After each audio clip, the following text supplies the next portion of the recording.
Rick Haylon. Yeah, like Van Halen, it's pronounced. So, yeah. Okay, Rick Haylon. Humble brag. Yeah. Maybe I'll put it, let's see if I can do it in my page. And then I'll share it. You just recorded, but I recorded earlier today, or I connected with Zoom earlier today, and it was this weird thing where I couldn't connect to Facebook unless I did the connect via like a current stream or something like that, whatever the fourth option is. No, it's just for some reason it's making it so much harder. I have to sometimes like restart or clear my browsing history. Yeah, I bet I did that too, which is so weird. Like when we first started, like it was super easy. You click and it was there. What do we want to call this, Rick? What? Well, I think we called it vacation planning, with vacation in quotes. That was the name I came up with, at 11 o'clock last night when you texted me. And what was the other one? It was like a conversation. What do we want to say? A conversation about the future. A conversation with Jay and Rick about the 1 hour vacation for your week and how this little show might be a little bit more than you think. I think that's what I wrote, something along those lines. This little virtual show, virtual improv show. Okay. And for God's sake, spell David's name right. I know. I got it. Don't worry. Good luck on that. Which I did right. I did it wrong. We put it up there and I said, oh, shit. It's all good. We got it. Those D's and B's look a lot alike, I blame the phone. Yep. Autocorrect. All right. Well, I'm putting it. Is this going to be on Today Improv? Yeah, but I'm going to share it. I'm going to share it on my Facebook page too. Okay. But should I say welcome to Today Improv, or should I say welcome to vacation planning? I think you could say welcome to vacation planning. Yeah. Okay. You can say welcome to vacation planning on Today Improv if you want that. Okay. All right, here we go. Woohoo! Yeah, buddy, we're live. Awesome. Hello, everybody. Welcome to Vacation Planning on Today Improv. I will be moderating, or I'll be chair of this really interesting discussion we're going to have today about improv ecosystems. Now, vacation planning is a conversation with Rick and Jay, and this little thing online is going to be a little bit bigger than you think. So I'd like for maybe just to give you a one sentence. We're live. I heard that. That's the delay talking. But Rick, could you— Jay just likes hearing himself talk. Rick, could you just give us a one-sentence introduction to you for people that are watching? I'm Rick Haylon. I am part of the group Perpetual Notion, an improv group based here in Connecticut. And we've been working with Jay for the past couple of months and have come up with this idea for a Saturday night virtual improv show called the 1 hour vacation from your week, which we'll talk more about as the show goes on. Awesome. And for anyone not familiar with Jay Sukow, even this is Paige, Jay, could you give us a little introduction about yourself as well? Yeah, I'm 6'3", Pisces, second baseman. Wasn't there a basketball player that had a hard time guarding you when you used to play against him? Yeah, everyone, dude. Everyone. Don't bite the fake, man. I also second baseman, father of 2 kids, living currently in Los Angeles. I have a company called Today Improv and teach people both before this in person, but now virtually from all over the world. And yeah, I've been working with Rick's group, Perpetual Notion, who are based out of Connecticut. And we have been rehearsing virtually. And Rick and I started having conversations, and Rick said we could, I think, do something online. And I said, great, let's do a show. And he said, no, I think I have a bigger idea of what it could turn into. And so we started doing a show where each Saturday in June, we've invited an improv rock star basically to come and be a part of the show. So think like it's kind of like Whose Line Is It Anyway, combined with SNL, combined with Middleditch and Schwartz. So we do some short form improv, and then we do some longer scene work.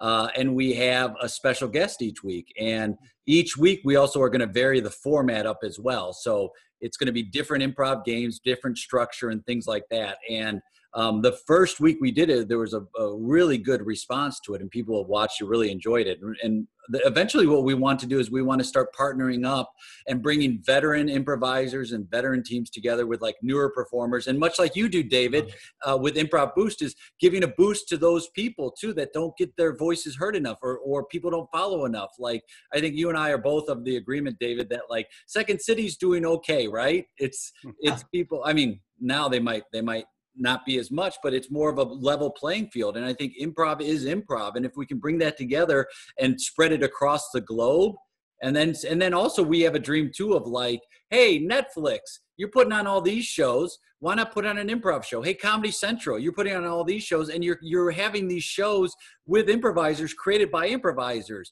Why not take a chance on this? Hey, Twitter, your former CEO was Dick Costello, who was an improviser, part of the Annoyance Theater in Chicago. Why not take advantage of this and be able to produce something that can reach a global audience, and then also bring more voices to the stage of improv? And Yes. oh, by the way, all you network executives, you got nothing else to put on now anyway. And the sheer volume of quality stories that can be told, and like Jay said, the diverse number of voices that can be heard that haven't previously had the same platform now can be done through improv on a daily basis, super easy. On a daily basis. And you did a great interview with the Adam and Eves, who have rocketed up to one of my favorite groups in the world. Like, so good. And I've gotten a chance to play with two of the members of that group in these 10-minute scenes I do. And it's so funny. We talk before and they say how nervous they are, and then they come out and they are just on fire from the start. And it's like, I got to grab on. They're already off to the races. And I think that more voices like that need to be heard and shared. And I, as a veteran performer, and I know I speak for Palermo and Amanda Blake Davis and John Hildreth and Dave Rosowski, who are going to be our guests.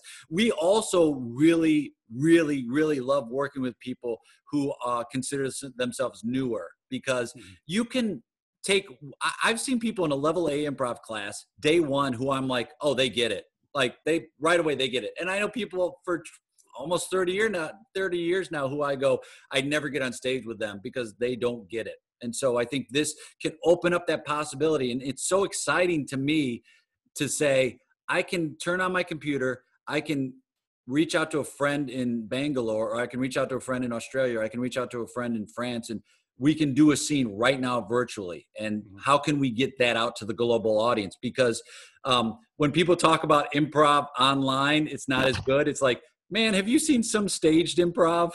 Ain't that great either. It's you know, from my perspective, you know, I'm not in a big city. You know, I'm 60 miles from New York, but it's a 3-hour drive to get there, and I'm a couple hours from Boston. And you know, we go to improv shows there occasionally, you know, once or twice a year.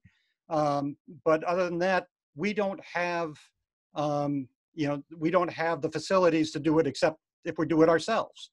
And you know, it's what I see as kind of an outsider to this world and a newcomer to this world is improv prior to 2 months ago was very tribal. You know, you have the Chicago group, you have the LA group, you have the New York group, and some Boston, and you know, maybe, you know, in Austin, Texas, or some of the big cities or something like that. But the only way they communicate with each other is if, you know, if Jay moves from Chicago to LA, you know, and he, you know, brings, you know, talks to some of his friends back from Chicago. And that was it. You know, how does someone from anywhere else in the country get a chance to perform or watch perform some of these great improv talents who are not on Whose Line Is It Anyway, or who are not named Middleditch and Schwartz? Well, I want to compound your point even further, because even it was further tribal, because even in large cities, you'd have people from certain camps. Yes. Like, oh, I'm like the Del Close camp, or I'm at Keith Johnstone camp, or specific schools. Oh, I do this UCB style, or I do this. And like, we're all doing the same thing. We're all trying to do a good improv show. Like, we're all trying to do a good improv show on stage. And so I agree with you, sure. And with that, David, too, it's like we need to do a better job of providing stages for people and providing opportunities for people and giving people a chance to get up there and diversifying our audience as well. Like, for a long time, it's been a bunch of guys that look like me who get up there. And then in the audience is a bunch of other people that have a similar look. And if you can start reaching out to your audience and branching out and diversifying that audience, now people are going to see that it's an opportunity for everybody. And, we talk about inclusion, we talk about yes, and it's now time to go, okay, are you talking about it, or what are you doing to make that happen? And so part of this is we want to be an active part in this and be an active part to allow people a place to play and a place to shine and a place for their voice to be heard. Yes, I had a conversation with Paul Valancourt recently, and I think this is his point. This is not my point, so I want to give him credit. Where we were talking about, there's this video where there was the two improvisers from UCB talking about how a team will stay in a house team for years, and how that's a disservice to the school and to the team, because that house team doesn't need to innovate. It's found something that works. It doesn't need to do a new format. It doesn't need new players. And so what happens is improv stagnates, because that house team, for a lot of schools, will stay there for like 10 years. We're not talking like 1 year. There's teams that perform in that same slot for 10 years. So nothing innovative is happening. Those performers don't need to challenge themselves. Then all the students coming in aren't seeing we could create our own format, or this is an open form, or whatever. So I think stage time is a big issue. I think it's funny that it's a majority of long form is the Herald. I think that's hilarious. I'm like, that's to me, and I trained at that theater with Del Close. I had classes with him, and I don't think that if he came back now, he'd go, oh, thank goodness everyone's still doing this Herald thing. I think it's a constant evolution. And when you have that, like you said, that tribalism, and that I'm this theater type of person, and my goal is to get on a team with this theater, and my goal is to hang on real tight to that, and I got to keep this group here. And you start just by nature of that excluding so many people. And I was a part of that too. Like, I was a part of making those decisions at some of those theaters. And when you have at certain theaters, you have someone who has the final say in it. And if they're saying, nope, this is what I want, and they're not branching out and they're not looking and saying, yeah, it's time to, we're ending that. My buddy Landon Kirksey says it. It's not a group. It's not a team. It's a show. So we're ending Team X. That show has ended. So now we're doing something new. And why improvisers don't want to look at it like, what an exciting chance. I don't understand why not as many improvisers look at it and go, we should have more change. We're adept at dealing with change. I agree. I'm shocked as now, and that we're still talking short form versus long form. I mean, why aren't we talking omniform? Yeah. Why aren't we combining and changing and evolving using the media? I mean, this is a new medium that is open to us. It's different, and I get some people don't like the change. Fine, you don't have to watch it, but if you're participating in it, you get to define what it is. Yeah. And I think we're taking a step towards trying to define and refine what it is. And we want feedback from everybody else. Help us create this. Let's work together and find something that's gonna, I don't have the answers. Jay doesn't have the answers. David, you might, but let's work together and figure out how to make this work the best it could possibly work.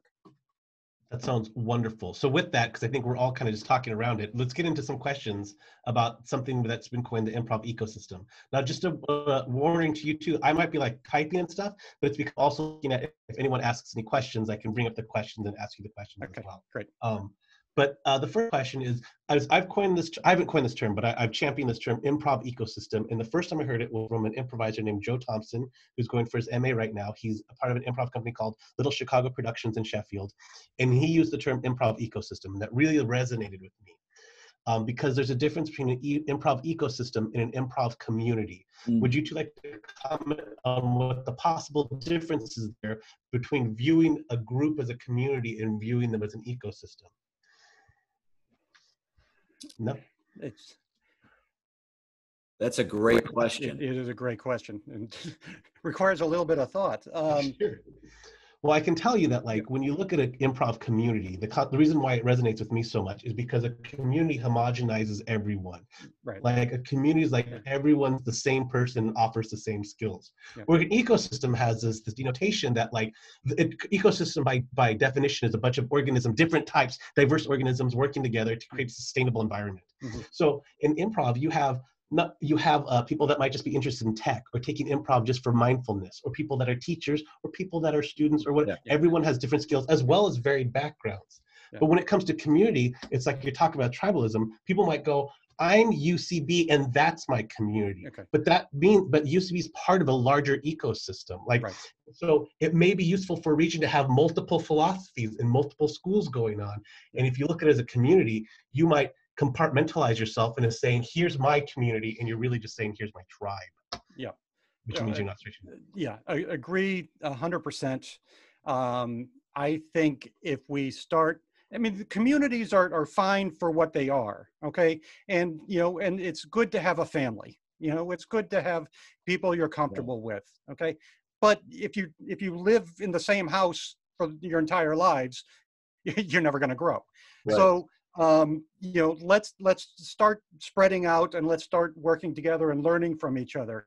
I mean, I think, you know, a lot of improv teachers, Jay and David, you probably do as well. You teach in corporate settings.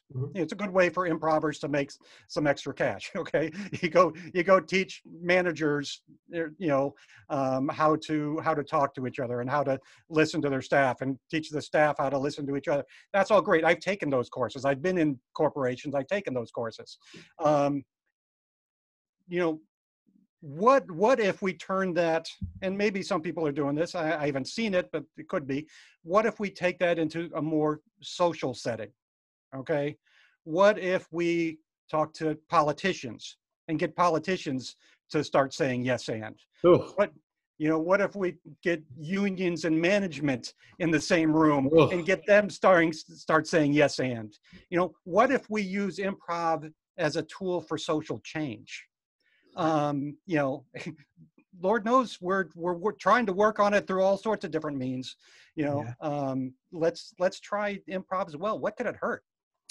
Yeah. Well, and I mean, I think you're right on. I think a lot of the originations of improv spring back to social change and social science. And, like, you know, we've talked about people like, you know, Neva Boyd and Viola Spolin, and that was the origination of it. And they're tie into, like, the theater of the oppressed. And I think what we're finding out right now is that the tribalism and the community that David's talking about is really we're starting to see and be shown those negative effects that have happened for years, which is, this is a community. It's so hard to break into.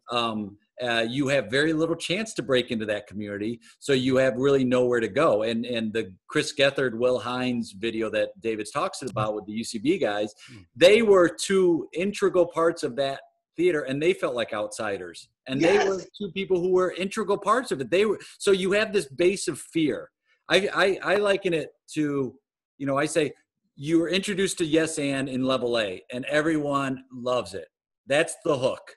But then as we continue to progress and grow, that becomes less and less and less. And we go and we deliver these communication trainings of yes and, but then you go back and you're like, we don't even have that in our own theater companies that we're representing. So now we're going out there, and, you know, a place like, let's say, Second City, they go, I went in to talk to them about teaching in their conservatory. They had an A through E program, then conservatory. And I'm not complaining about this, and I've been very fortunate. But as an example of someone, I went in and I said, I'd like to teach in the conservatory. And the person in charge says, well, we really want people who have toured or been on a stage to teach, which is like, A, you're limiting who can do it because there are only a certain number of spots.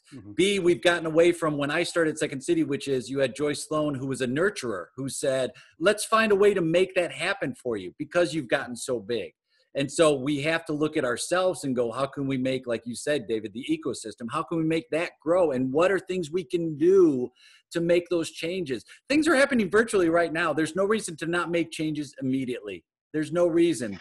But too many times it's the tribalism, the community aspect of it becomes very protected, and we become very precious with this improv. And instead of looking at it like, wow, the more voices we have, the more diverse things are going to be, we look at it like, oh, you're taking things away from me, which goes against what we've been trained as improvisers. So we get trained all this stuff, and then we get out there and we start making decisions. And I was a part of a theater that they would cut people from the schedule, not having seen them on stage because there was nobody who was the artistic director. And all it was is, oh, if you were on the owner's good side, then you would be in on the show. And it's like, but the owner never sees any shows. And the time they come in and see a show, they bring dogs that walk on the stage and disrupt the show. So you can't tell me that that's a safe place. And then in the classes, you teach one thing, but who's rewarded is something different. So it's like 100%.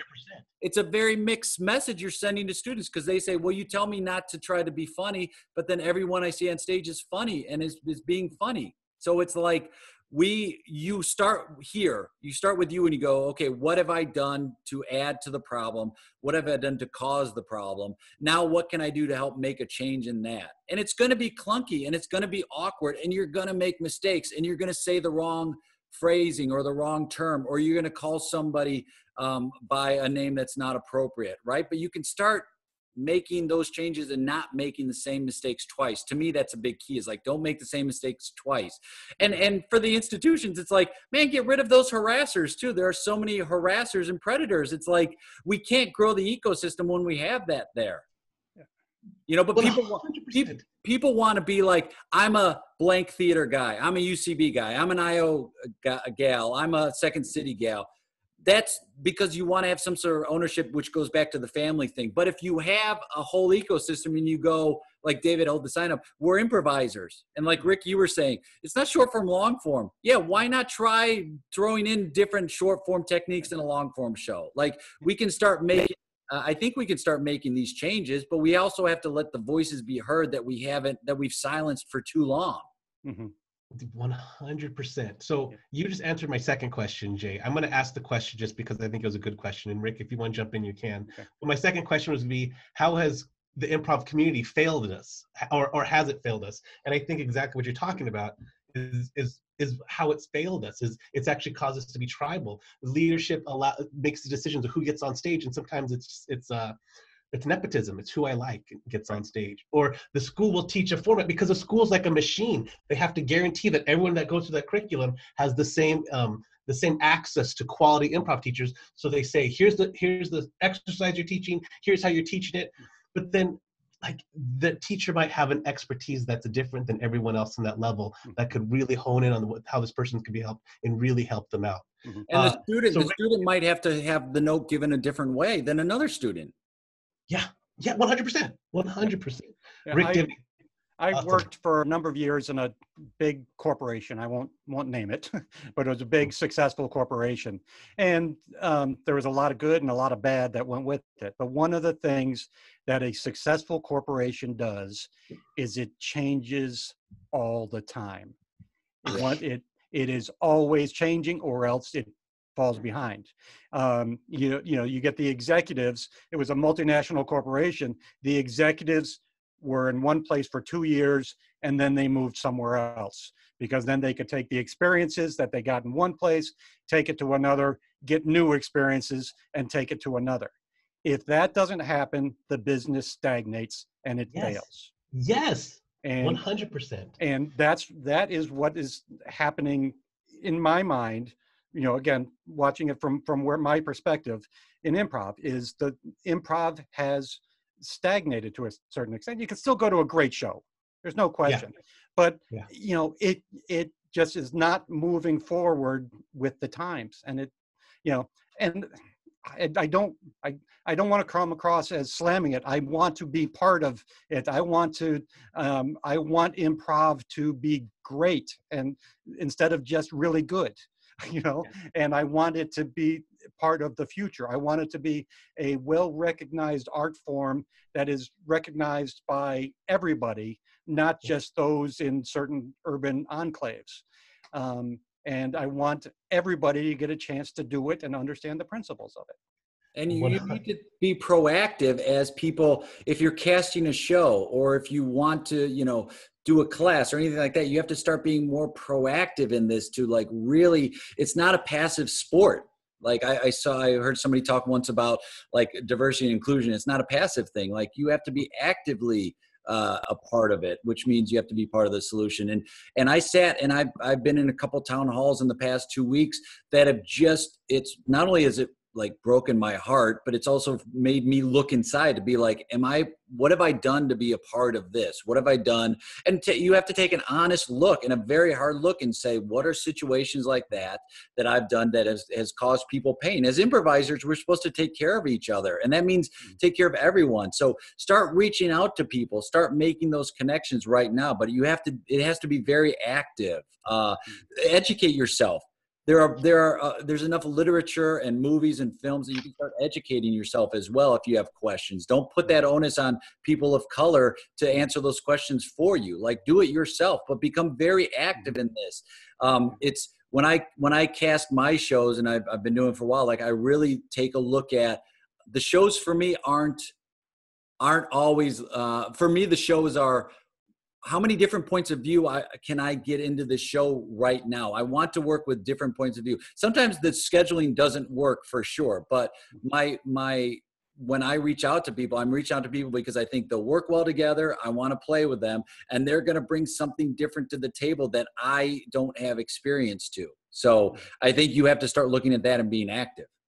So we have a question from Amy Gorlick. Amy Gorlick is a tremendous improviser and improv teacher. And she says, what do you think about improv leaders moving to small markets to grow their community?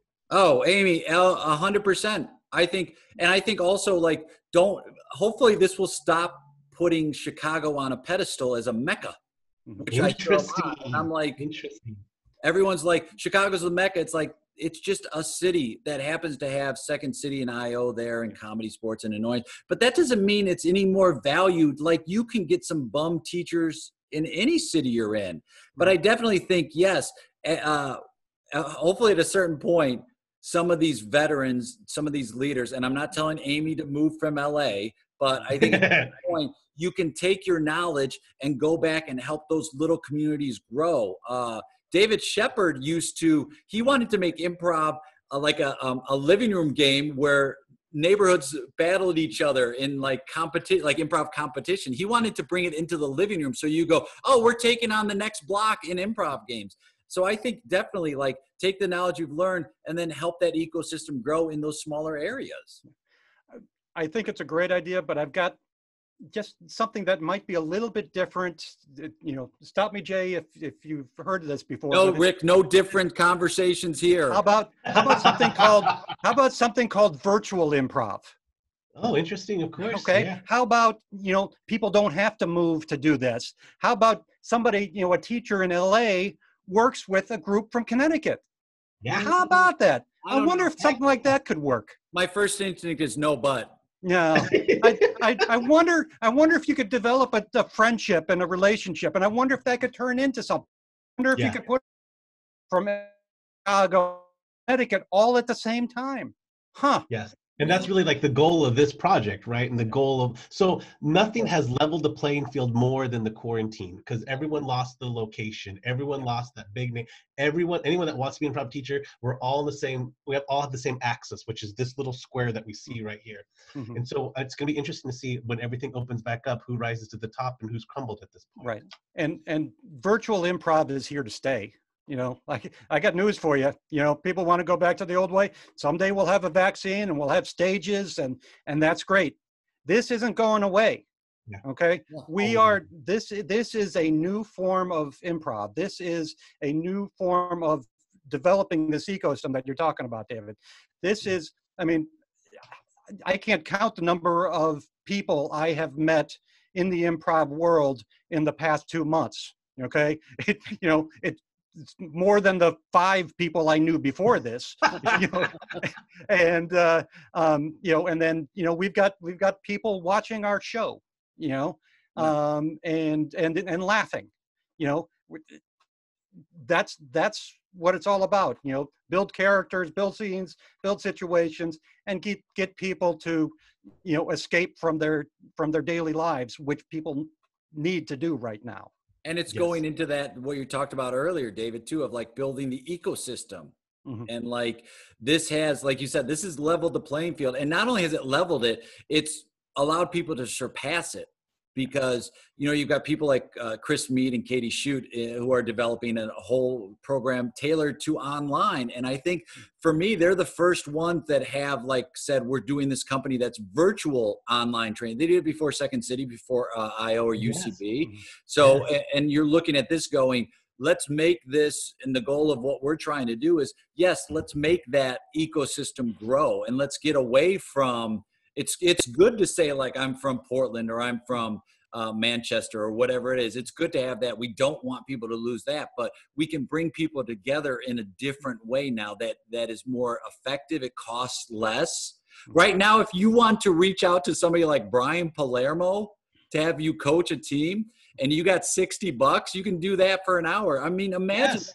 you can train from any of these top improv teachers in your living. You don't have to go anywhere. And you get that same effect as if you were doing it live in person with them. Yes, yes. We have another question.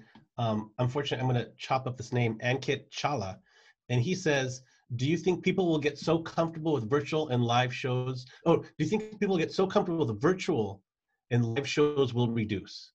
Do you think people still get so comfortable with the virtual and the number of live shows will reduce? Yeah, because Broadway is gone because there's TV. And, so yeah, obviously, you can't have both exist. Sorry, little sarcasm there. No, it's actually a really good question. Yeah. The answer is no. I think virtual improv is a supporting mechanism for the live shows. I think ultimately the virtual improv and the live shows will combine.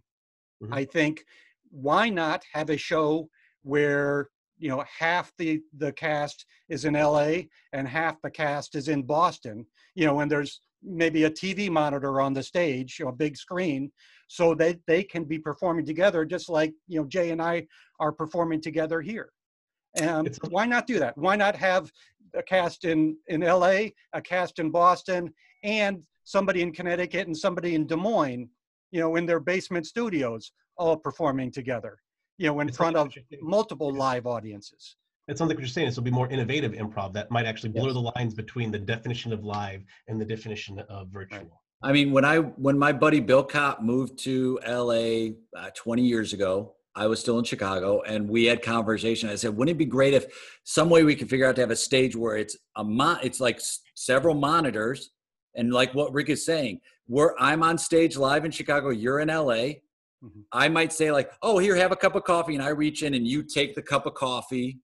We have those same props and everything. Mm-hmm. And I think this is we haven't even touched on like, the kind of VR capabilities that are there as well. So I think you're incorporating. I remember I saw Boom Chicago come to Second City. They did a swap. This had to be 15, almost 20 years ago, where Boom Chicago's cast did a show at Second City main stage for a week, and Second City did shows in Boom Chicago and Amsterdam for a week. And Boom Chicago came in, and they had video, and they had lights, and they were doing things that blew my mind. And I said, oh man, Second City's going to steal that, and they're going to use it, and they never did. And I was like, why? And the same thing here, they had a digital program at Second City, and they cut that digital program. And I think it's going to pass you by. So either you're on board with it and you look at this as another opportunity and you go, it's going to get faster, cheaper, better every 6 months. Every 6 months, it's going to get faster, cheaper, better. So how do we incorporate, and what we do in our show, the 1 hour vacation from your week, which is every Saturday, 6 p.m. LA time, 9 p.m. East Coast, 2 I think it's 2 a.m. in London. I think if my math is right. Jay's got his master's in time zones. Oh man, I've done. It's at 6:30 p.m. No, 6:30 a.m. in Bangalore. I've known enough time zones, which is another conversation. Now, as teachers, you start structuring when's the best time for everyone, not just like when's the best time for me. So if I have to do an 8 a.m. class, that reaches so many people. But we are trying to figure out how to incorporate those suggestions into our show. How can we use this technology so it's not just an improv show that we're trying to force in technology? We're really looking at it like the technology is another character in here. So how can we do that? I think where's it going to level? For a while it was 100% live, 0% virtual. Now it's flipped. I think at some point it's going to settle, but I definitely think, like Rick said, it's here to stay. And I think it's going to be more than people think, because there's no vaccine coming anytime soon. And there's going to be more cases of what's happening, and it's going to spike more. Mm-hmm. So the more that we can adapt that and say, like for our show, Rick goes, Rick said, let's get the same background. Let's all get good lighting and audio. So that was our first step. It was like, great, let's look more uniform.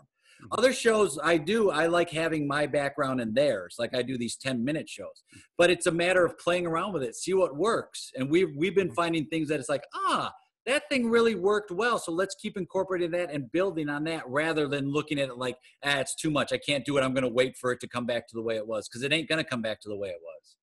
Yeah. And it shouldn't, especially with all the stuff going on. It should not go back to the way it was. David, if I may, it's a good opportunity to kind of talk about the show a little bit, what it is now and what we hope it will be. Okay. As Jay said, we're doing it every Saturday in June. This is a trial. Okay, it's a proof of concept to see whether we can produce good improv live via Zoom and YouTube. Okay, we've had one show so far. It went well. We got another show tomorrow night. Tune in and you be the judge. But we're experimenting. We're trying different things every day. The show right now, the house team is my team, Perpetual Notion. And, Jay has been able to, without much difficulty, I must say, get some great performers to play with us. And, we've been having a ball in our rehearsals or practices, and we've had a ball on stage, and we're building great friendships doing all this. Long term, this is not a vanity thing for Perpetual Notion. We're not trying to create something where Perpetual Notion is going to be on your TV every Saturday night. Okay, we'd like to perform sometimes, sure. We all have, we have all other jobs. And other lives. So we're not stopping our lives to do this.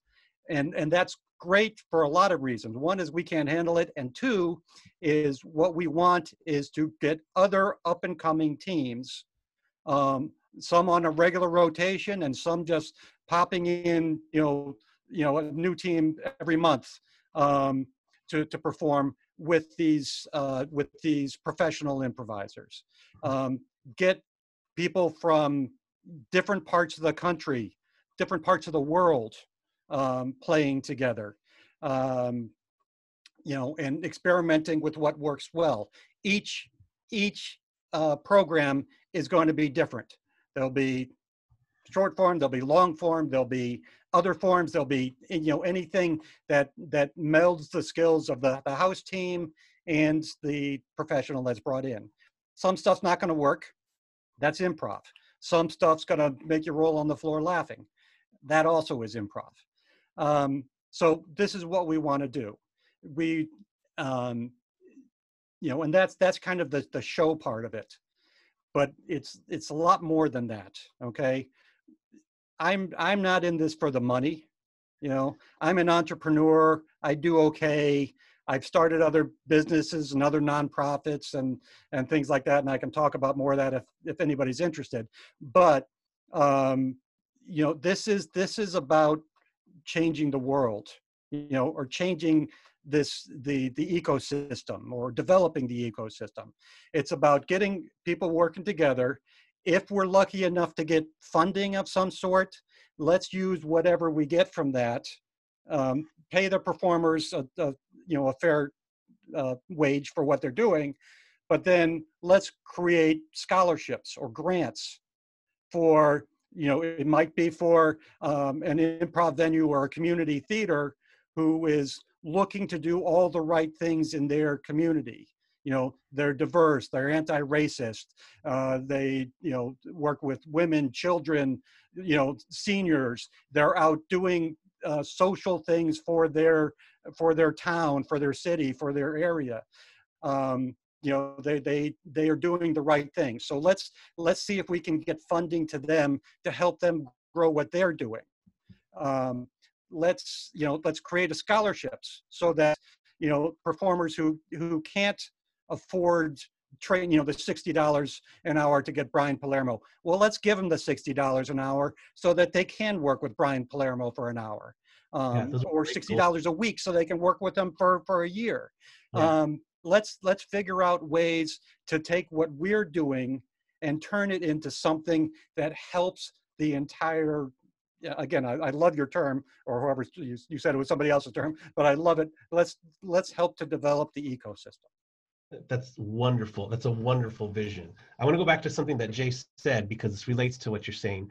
And Jay, you've always been, not always, but because I don't know you my whole life, but you've been the champion of this, about you have to be active, because we talk a lot, people have like an outreach, a diversity program, and you have to be active. And yet I've seen so many companies that basically just open the door and say, okay, we're here for diversity, and then get upset when diverse voices don't come in. Because what you do is you actually go out and reach out to people. Can I perform with you? Can I do this with you? As opposed to just going, well, we've opened the doors and I don't know why diverse voices aren't coming to us. So I think that's a wonderful way to look at that. It's like, you don't just want to be, you don't expect people just to come to you. You have to reach out to them. I mean, it's funny, you have a theater who's like, this is our diversity weekend, and all it does is showcase the lack of diversity they have. Oh my God. It's like, and that is not, that is something I heard at a town hall. That isn't like my original thought. And I have very few original thoughts. Most of the things I talk about, I spread from other people that I've curated or heard. But it's so true. And it's like, wow, we are just highlighting the fact that we are not as diverse as we should be. We are not making those active choices. We are not making an active change. Part of that also goes with how long is your leadership there? Like, are you changing over your artistic director every few years, which I think should happen. Too many times they get in these positions of authority and power and they don't want to leave. And a lot of times it's improvisers are just lazy. So they've got this gig and they're like, cool, I'm going to hold on to this gig. But it's like, are you excited? Are you moving the theater forward? Are you revisiting what your mission statement is and your artistic vision? Are you changing that and adapting that? So it's a matter of, you have to put the work in as well and not see it as like a struggle, but it's like, no, this is to bring voices that need to be heard and to give people a place. Paul Sills, one of the founders of Second City, was like, everybody plays. It wasn't like you're on the stage. It's like, no, whoever shows up plays. And I feel that very strongly. And I've had people say to me, oh, thank you for letting me play with you, or I feel so honored. And I'm like, I'm not the guardian of improv. I do not, my opinion doesn't mean anything. I don't have an opinion of your value or worth as a performer.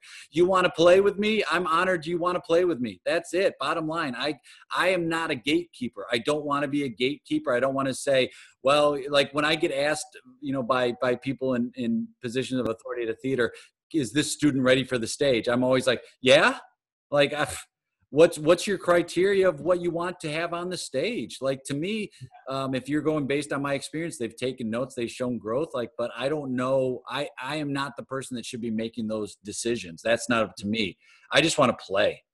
Yeah. So I have a question, it's kind of a longer question. In a community, in an improv community, there's typically a leader or one or two leaders. And community leaders can either be elected by the community by going, okay, this person represents our voice and makes smart decisions. Or sometimes community leaders can be like, I feel like I represent the voice, so I'm going to be the community leader, which is different than an improv ecosystem. Where an ecosystem, the ecosystem is kind of self-sustaining. There isn't one person in charge of an ecosystem.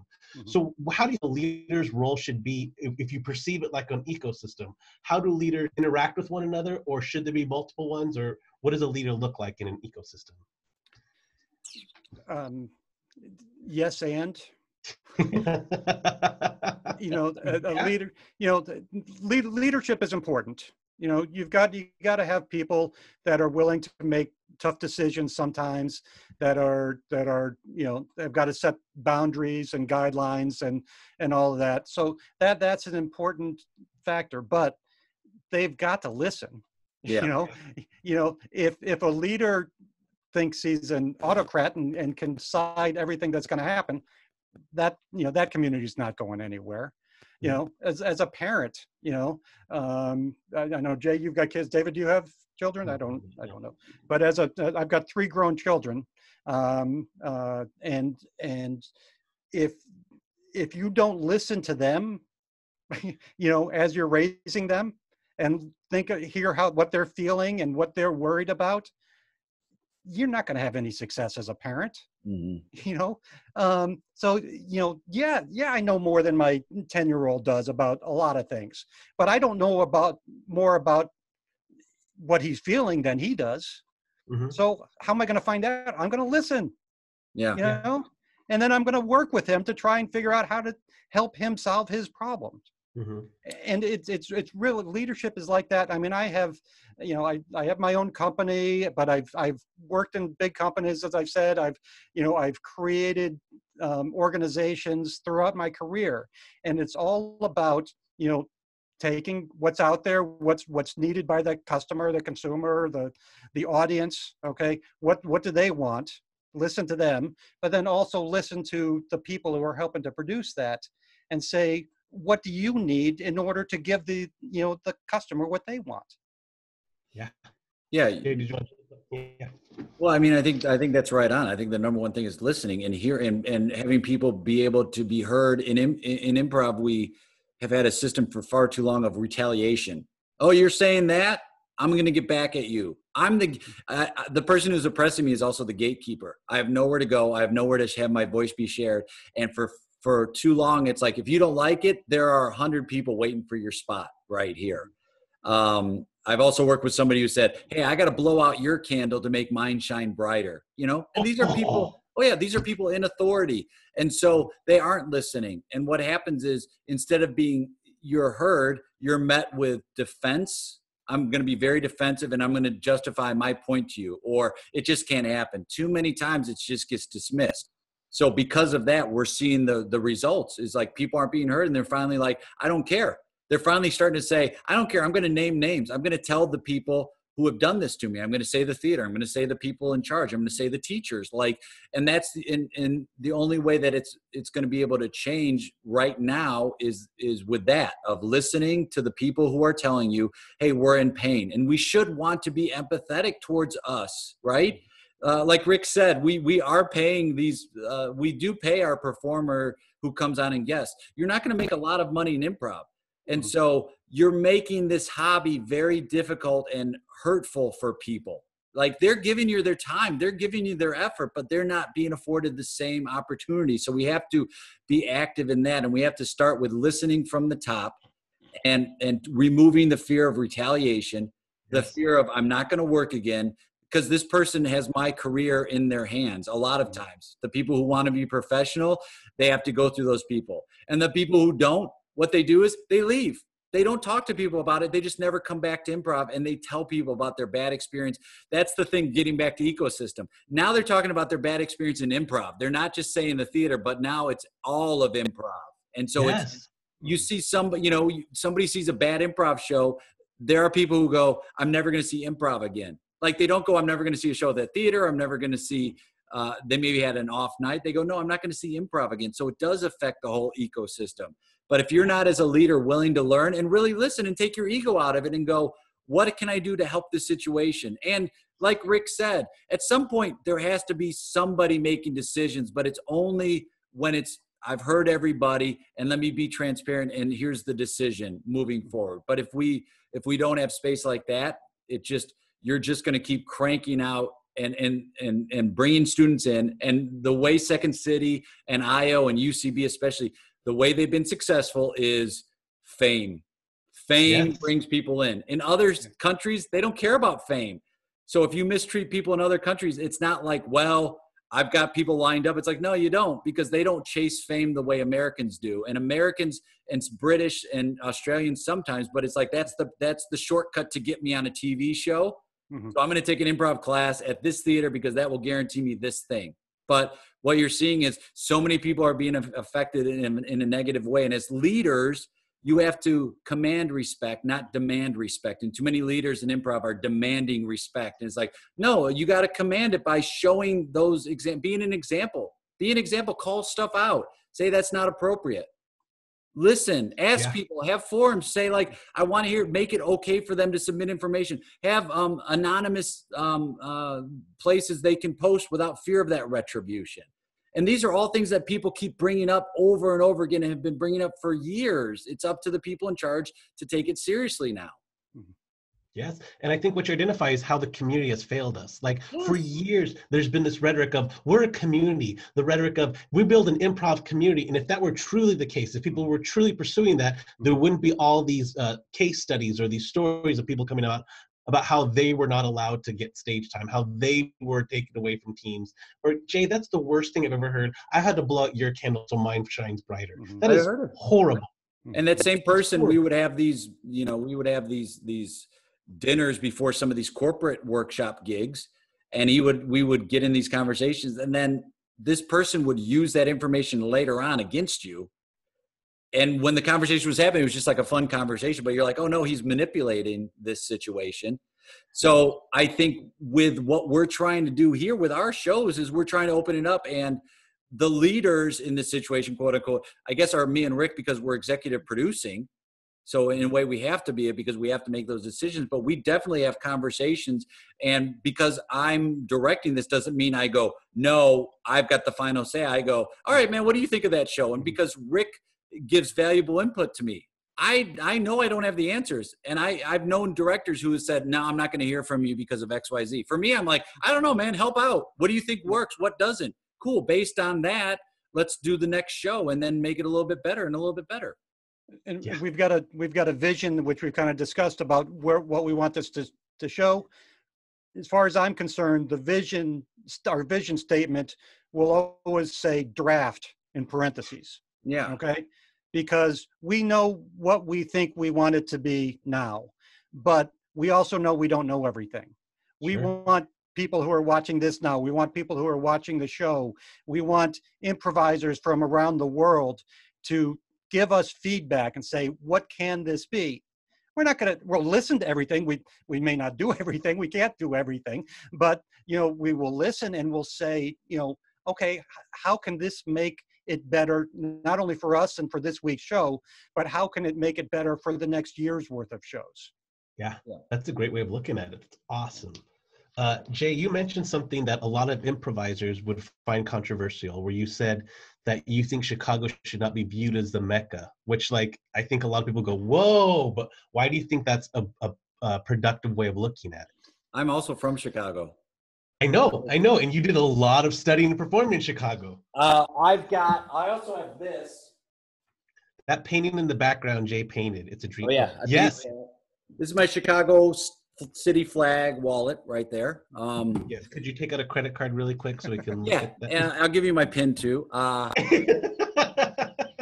think too often we put people on these pedestals and we say things like guru or legend or things like that, and we put them up there, and it's like, then it becomes somewhat unattainable, or we put a false, it becomes part of a false narrative. It becomes part of, in our minds, it's like, that will legitimize me. That's the place I have to go. And it's like, I know plenty of wonderful teachers who are not from Chicago, who have never been to Chicago. If you want to be a better improviser, a better person, a better performer, your money to me is more well spent in reaching out to those people, bringing them on to do a workshop. And right now with online, you can talk to anybody. Anybody. You can reach out to these people and say, teach me now. You don't have to go to Chicago. But for some reason it became this thing of like, people held it up in such awe. And I'm like, why? And I think it's because it's probably got the most improv theaters per capita, maybe. I mean, at one point I know there were 12 in Chicago that dealt just with improv. I don't think there are that many anymore, because when you have improvisers running businesses, ain't going to be around much longer unless you're getting famous people in. So I think you don't have to look at that now as like, that's the place I got to get to. And that's, people put that on. It's like, I got to get to Chicago. And it's like, yes, you're going to get a good education, but I also know theaters in LA, theaters in London, there are some amazing teachers that will blow your mind in those places as well. So stop making those the hero, the destination. Stop putting it up on a pedestal. For sure, you can learn there, but stop making it like that's the place I have to be to, because you're lessening your own experience. You're lessening what you're about. You're lessening who people around you are. I've learned from people who are new improvisers as much as I learned from like these wonderful teachers. I've had some teachers who people hold up as amazing teachers, who I'll tell you from my first-hand experience are not amazing teachers. Me too. Yes. I'll leave it at that. And I'm sure people have taken classes from me and go, and that's fine. That's up to them. They don't have to, like, people don't always jibe with my style of teaching. I get that. That's fine. But when you put it up there, you're adding such a distance in there that it doesn't need to be there anymore. You don't need to hold it up like that anymore. We have perhaps probably the only guru of improv, Landon Kirksey, made a comment. Yes, he is. Landon is a guru. Yes, I believe he is the guru of improv. He wrote, well, first of all, he wrote rebuttal, Jay, hot dogs. I don't know. That must be Chicago, huh? True. And then he put in caps, names. He wants names. I think the first person Jay was talking about, the candle comment, was probably Aaron Fitzpatrick, just from the top of my head. No, I'm just kidding. Well, I love Aaron Fitzpatrick. You get something out of everyone you take a class with, for sure. I do. Yeah. But I think there are some people who are held up to way higher standard than should be, and some people that aren't lifted up as much as they should be as far as teachers go. And I think Landon's one of those guys, because he's not a self-promoter, because he's admittedly lazy. He won't ever go out there and be proactive or aggressive in marketing himself. He just won't. But he adds so much, somebody like Amy Gerlich also doesn't promote herself as much. Somebody like Sherry Flanders out of Chicago, who teaches musical improv and long form and can do short form, teaches that as well, is not going to go out there. Bala from the Adam and Eve's, the environment that she's created with the Adam and Eve's is incredible. She's from Bangalore, India. Like, that's not Chicago. That's as far away from Chicago as you can get, almost. Lakshmi and Shweta are both part of that group as well, and they're amazing teachers. And I can tell based on their style and their conversation. So I think a lot of, and again, it goes back to tribalism. It goes back to community. It goes back to, like, I'm studying at Theater X because that's where so-and-so taught. So therefore I'm going to be a better performer. Yeah. Well, it's also resume building. Yeah. Yes, it is. If you want to move on to the next step, get a TV show, or if you want to teach, you want to say, oh, well, I learned in Chicago. That it's like, I went to an elite university. Elite universities are great. I went to an elite school. It's great, but it's not for everybody. Yeah. And my kids went to other schools, and they got great educations, and they're doing great. So you go where's right for you. And and like we talked earlier, now the playing field is leveled. I mean, imagine there are people who their first improv class is virtual. They've never taken improv, and now they're only going to be virtual. So as teachers and performers, why would you not want to extend your tool belt and include virtual right now? Why would you not want to extend your circle? It's easy. You don't have to leave your house, and you can talk to people from all over the world. So why would you not go there? Look at the people you play with and go, well, who do I want to play with? Let me reach out. I saw something with the Adam and Eves. I think they're great. Let me reach out to somebody on that team. Let me reach out to this team. I took a workshop, and you could take it in all around the world. So take a workshop from Terrier in Oslo, or from Josh at Improv Generator in Moscow. Take a workshop from David in England, and then expand it. And then pretty soon you see a lot of different people, but what you start noticing is you see the same kind of 30 people. So you'll see, and you'll make new friends, and then start doing shows with them and start doing scenes with them. Even if you don't broadcast it live, start getting out there and expanding your circle. That's one way to do it. Yes. Landon has two follow-ups. He says he prefers comfortable to lazy.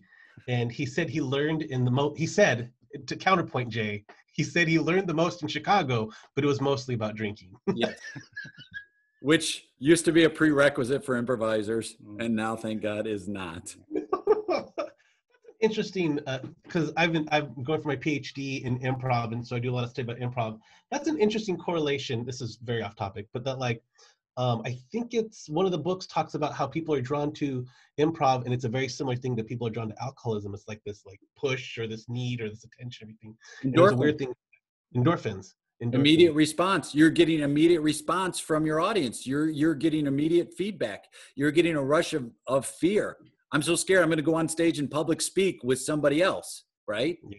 Mm-hmm. And then you're getting that, and then it's like you're going to get applause at the beginning when you walk on.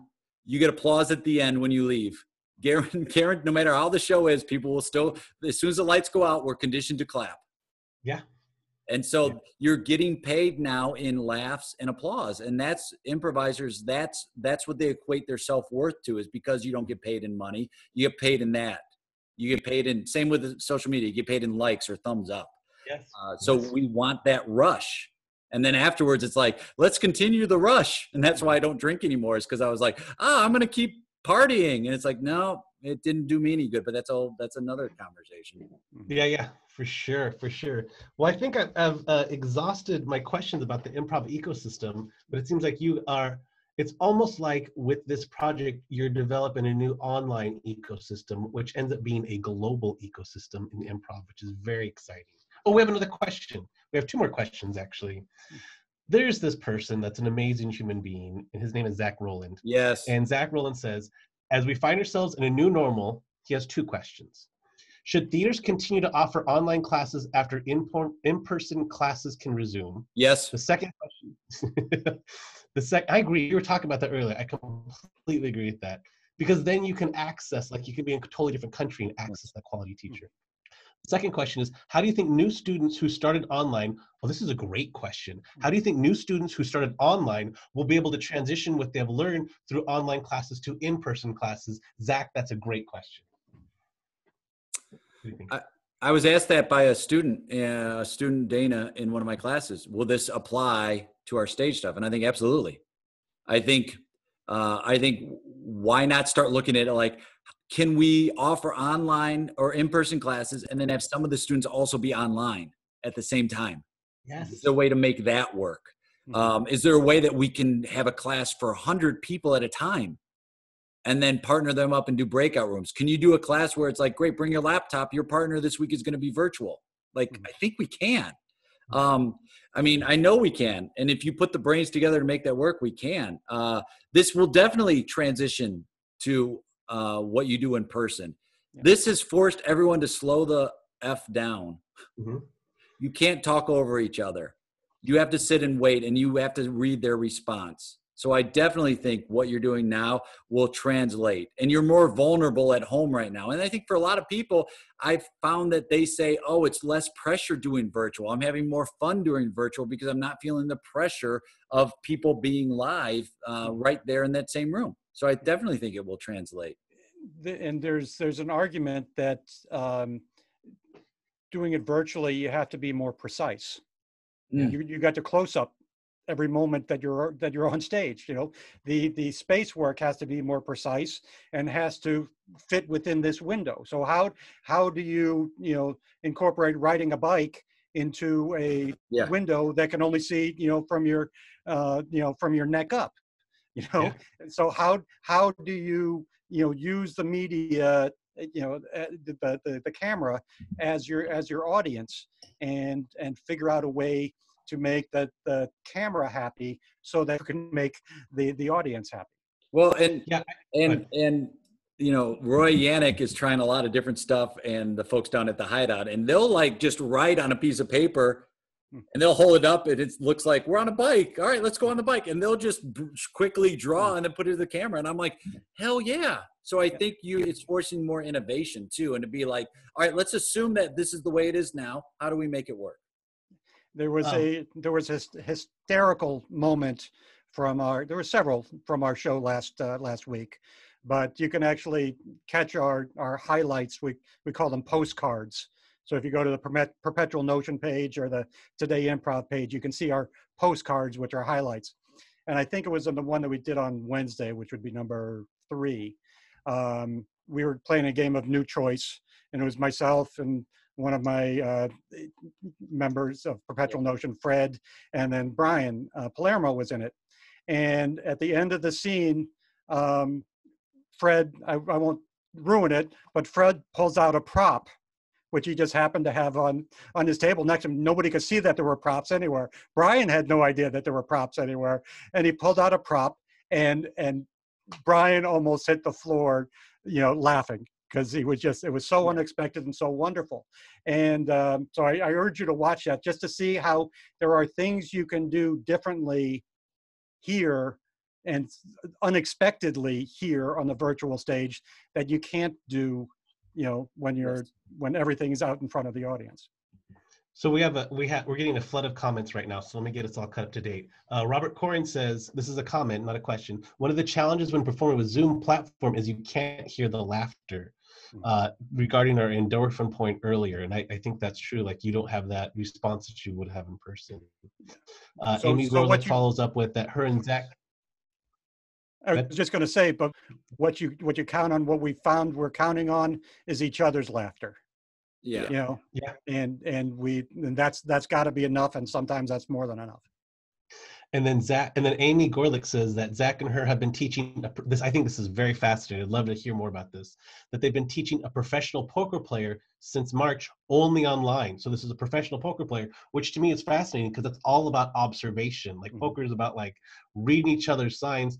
And she said he's never done improv live. It's fascinating as he becomes a whole new person. So I think that's really interesting.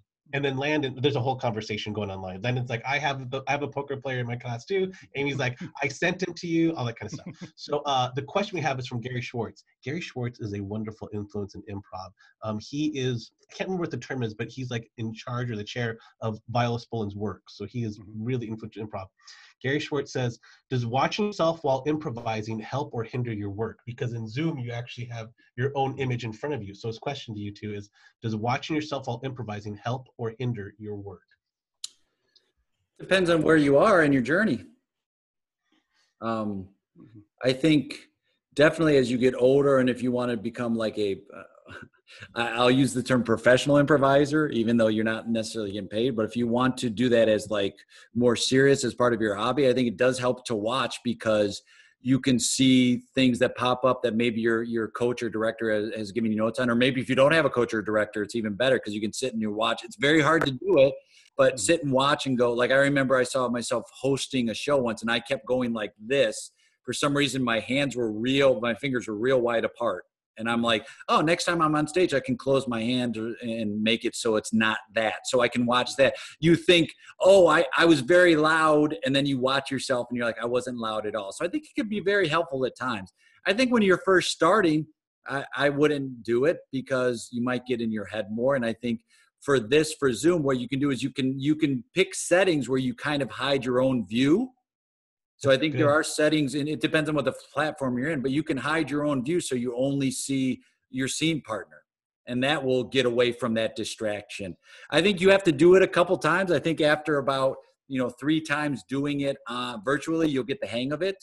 Mm-hmm. So sometimes I do a scene, it's like, oh, I might like bring another window in front, so I'm only seeing my scene partner, so I don't see myself. But at this point, I have enough experience where I can look right at my scene partner and kind of not watch myself.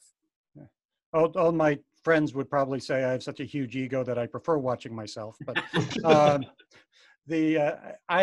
find it interesting because I can see what my scene partner sees. Mm-hmm. Yeah. So I can as I'm still figuring out how to convey certain things with facial expressions and so forth. I can, if I'm on stage, I can think I'm conveying something, but I may not be at all. But here, real time, I can say, oh, does that look sad, or does that look happy, or does that look confused? And I can know what my scene partner's seen, and and somewhat predict their reaction based on what they're seeing. So what do you think? There is some advantages to it. David, what do you think? Do you think it helps or hinders? I think it helps, and so I haven't started teaching online classes. I have my first workshop I'm going to teach online this Sunday, and I think one of the reasons it helps is because this is something I tell people that I commonly do online stuff with, is if you're watching this right now, you'll notice that I'm making eye contact with the camera, which means actually that like Jay and Rick are right down here. So I'm actually not seeing any of their physicalities. Mhm. So I'm doing this because when I look at you in the camera, when people are scrolling by, they see someone making eye contact with them and they stop. It also feels a little bit more relatable and familiar. It's like camera work for movie and TVs. But what it forces me to do is when I'm performing improv online and I have to, and I think this is just a really good exercise to Zach's point about taking skills from online to in person, is now I have to listen so precisely to what everything is being said from my scene partner and how they're saying it. And so I don't just take a big general wash of everything they say and reply to that.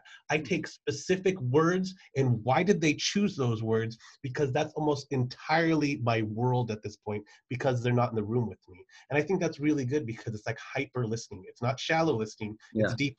It's active. And I think I learned from someone, I forget who taught me, but deliver information to the camera, then look at the reaction.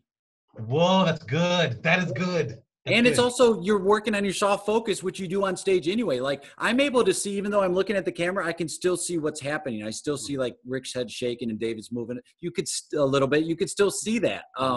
So I think you definitely work on that. So it's like deliver to the camera and then look down to see other response. Landon taught me this, the mic, the label, I have to have it like this because this mic gets their sound that way. So too many times people have the mic set up wrong. So learning these technical aspects of doing this helps as well. So this is just another slight technical thing, but it's no different than, hey, face out to the audience, which you 100%, 100%. It's totally like that. Yeah, and it's funny, we do improv scenes and still people have a tendency to go, let me get that from the cabinet. And they'll turn, even virtually, they still do that. So I definitely think it can be a benefit. I think you have to get over it and not, I don't mean get over it. I mean like accept the fact that it's going to look uncomfortable and you're going to be a harsh critic of yourself. So we have a couple things. Gary Schwartz corrected me. His title is protege. He was Viola Spolin's protege. Yeah. Landon Lee Kirksey says, I'll read his whole thing because it's a lot. I'm laughing a lot during my classes, just sitting at my desk laughing like a madman. As a teacher and an audience member, the experience is oddly similar to me sitting and laughing like a madman in a physical class, which I think is great. I love it. And then Gary Schwartz, who asked that question, says, this is what Gary says, for me, it's like listening to yourself, but for the first time on tape. After a while, you stop judging. I'm over it now, but it was an issue to begin with. Yeah.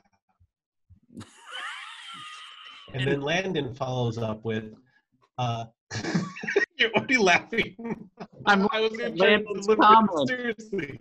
It's seriously what he said. But Landon says, okay, this is okay. I know. It says, okay, this is insurance. Yeah, so we really want to talk to you all about veterinary life and term life insurance. That's what Landon's here for. Awesome. Yeah, so those are my questions. Anyone else watching has any questions? You have a great opportunity to ask random questions to the group here. Anything else you guys want to talk about before we close out the show? I guess. Yeah, I have a task for those watching. Okay, maybe multiple tasks. First is watch our show. Because we can't know if it's good or bad without an audience giving us feedback. So watch it, give us constructive criticism, okay? If it's great, fine, but tell us how it could be better. If it's bad, fine, but tell us how it can be better. So that's number one. Number two is tell everybody you know to watch the show, okay? And this is not an ego thing. I can't tell if you're watching or not. It could be Jay watching me and I'm going to do the same show, if opposed to if 1 million people are watching. That's the good and bad about the, but we need is to know what works and what doesn't work. And we really, really need, if this whole vision of ours is going to work, we need the improv community behind us. So it is critical for improvers to get in the habit of watching this show and participating in this show through feedback, and ultimately participating by being on this virtual stage with us. We think it has a lot of potential. We know we're not there yet, but it can work. It can do wonders if the entire improv community supports it. And it's, you know, we're not trying to take over. We're not trying to replace anything. We are trying to supplement what is already there, fill in for now while some of the things can't be done, and then overall supplement and help to improve, you know, the ecosystem that exists right now. Yeah, it's good. It's good. Yeah. Anything you want to? I think, yeah, having watch parties will help too. Watch, like on Saturday, if you could set up a watch party and invite your friends to watch the show. Again, it's the 1 hour vacation from your week. It's going to be live on the Today Improv YouTube channel, but you'll see information on my Facebook page and Rick's. And so take a look at that. And for like improvisers, and especially improviser leaders, you know, we are so reticent and resistant to getting notes. It's very funny. In any other profession, notes are seen as a way to get better. Feedback is welcomed in a way to get better. We have to also have that same thought. A lot of times we want to defend ourselves in the note situation. And that goes also just in running things and in life. Be open to notes. Be open to hearing what people have to say and saying, oh, I hear you. Let's make changes based on that because I think it's going to be good for the better, instead of being resistant and wanting to be defensive. Be open and listen. Yeah, that's wonderful. And I think what you guys are trying to do sounds great, because it sounds like you're really trying to get more stage time and more visibility to people, especially people that might not have had it with the institutions that exist or the institutions that were dominating the narrative for the last couple of years. So I think that's great. I love that stuff. Excellent. If they want any more questions, what they look for Today Improv or? Yeah, you can go to it's going to be YouTube/Today Improv will be the shows will be there, but you can reach Today Improv on Facebook. You can reach out to myself or Rick or David. Yeah, reach out to us, send us a message if you have any other questions, and we'd love to talk more about it. We have one comment.